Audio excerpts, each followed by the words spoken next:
You can talk a little bit more about road biking trails, but some of the trails that I love for mountain biking, Bella Vista with the back 40, it's kind of like just undulating hills through the woods and really beautiful. I really like Mount Kessler, it's one of my favorite places. And then Centennial where they had the National Mountain Bike. What you want to do and how far you want to go for the day. If you want something simple, there's simple. If there's a green route, there's a green route if you're with your kid. But if you want a challenge, there's like a double black diamond or something that can invigorate you and challenge you.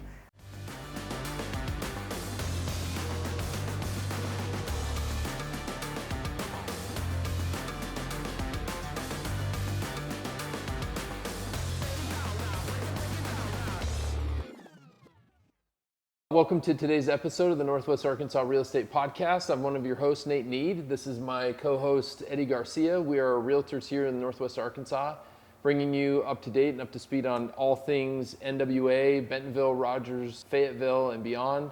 Today we're going to talk a little bit about some of our favorite topics, and that is mountain biking and outdoor activities. I really enjoy, and the places that I frequent as a regular mountain biker.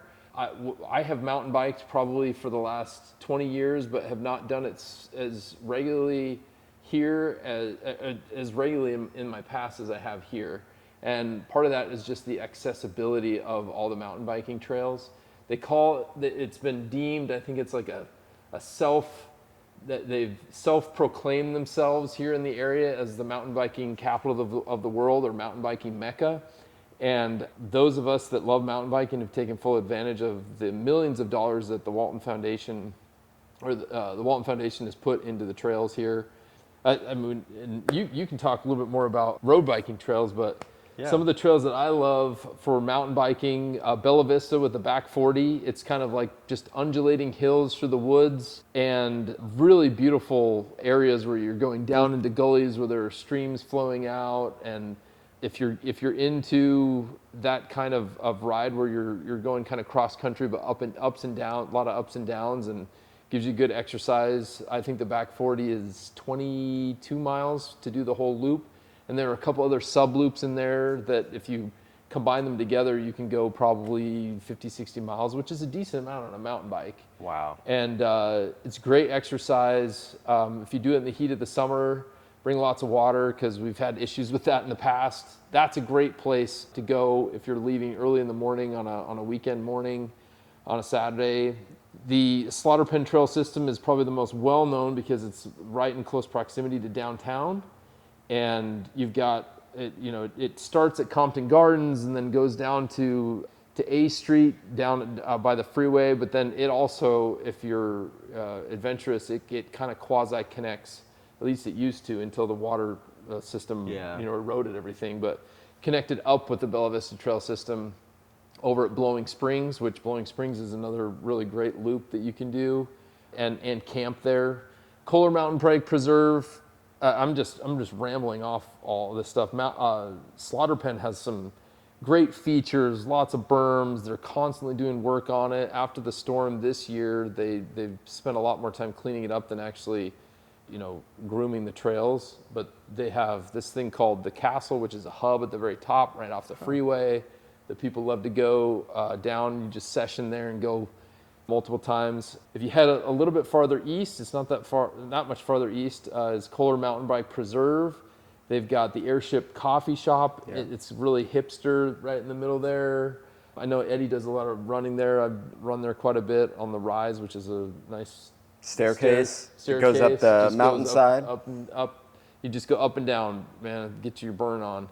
But the mountain biking around there is some of my favorite. They've got Drop the Hammer, which is a big quasi-famous drop. Fireline Trail, which drops down. Esther's Loop, Oscar's Loop. Wow. There's all sorts of really cool areas back in there. They've got everything from the lowest of greens for your kids to ride on their bikes to, double black diamonds on both Kohler, Slaughter Pen, etc. I really like Handcut Hollow, which is just east of the freeway, just on the other, kind of going the other direction. It's a little less frequented, but has really great hub, really great downlines on the hub there at Handcut. It also connects, you can connect it all the way up into Pea Ridge there. It's kind of quasi on your way to Pea Ridge. If you're heading south You know, there's other places like Devil's Den and out at Yeah. Eureka Springs, but those are a little less frequented, at least by me. I've been to most of them. I really like Mount Kessler. It's one of my favorite places. And then Centennial, where they had the National Mountain Bike something or other a couple of years ago. Both of those are really good. Mount Kessler is really great. It's like, you know, really great hard up. It's what they call a mountain here in Northwoods, Arkansas. It's like a really big hill, but it's really good strenuous up, and then the downhill is just amazing. Just tons of berms and all sorts of stuff. So That's a lot of trails. It's a lot of. I'm just like fire hosing. Yeah, fire I mean, hosing you got this stuff. and I don't mountain bike, but you know, I heard Slaughter Pen, Blowing Springs, the Back 40, which is in Bella Vista. The Back 40 is only Kohler. one trail in Bella Vista. There's Yeah, a bunch. the Kohler Mountain Bike Preserve, and then there's all of those like little trails that go inside. So they all kind of, you can kind of get in between them too. If you can connect. So you can add almost like, I don't want to say infinite because it's definitive, but you can choose your mileage. Oh, and yeah, and choose like what you want to do and how far you want to go for the day. If you want something simple, there's simple. If there's a green route, there's a green route. If you're with your kid, but if you want a challenge, there's like a double black diamond or you know something that can invigorate you and challenge you, all within 10 to 15 minutes from where you live. Yeah. Even if you don't live anywhere near those trails, the city's not large enough to require a large commute. Road biking is a little less complex. Now, there's definitely a lot of road biking routes because when you think of road biking, it's not on a trail, it's on the roads. But there's definitely names for those as well. Like there's definitely a Little Flock route, which takes you from Bentonville through a town called Little Flock as you head east. What app are you using? An app to track You can this? use Garmin. A lot of riders will use Garmin. Strava has saved routes. But a lot of the routes that take you... Is Trail Forks? I have not used Trail Forks. Anyways. Maybe for mountain biking. Mountain biking, but I will tell you, most road bikers have like Strava. I use Strava for mountain biking too. More for road biking, and then obviously just knowing the routes and riding with people who know the different ways to get around. But the Avoca route connects to the Little Flock route. So as you're heading east from Bentonville, you'll go through Little Flock, you'll head to the Avoca area, which is a really cool rural area, small town to the east of Bentonville. Circle around, and then you can head into Rogers and get some really good miles. In fact, there's a stretch of road that's like, I want to say 10 miles straight. Pretty flat and just flat, no turns. No turns, very little cars, very little traffic. That'll get you into right near downtown Rogers, and then you can circle down to the Greenway. Or you're heading south at this point? You're heading south. As you go through Avoca, you turn, and then you're heading south right alongside the railroad tracks and you know just east of Bentonville.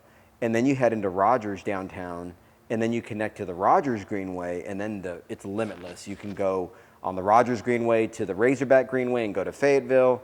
You can stay in Rogers and circle around. You can go to Lake Atlanta.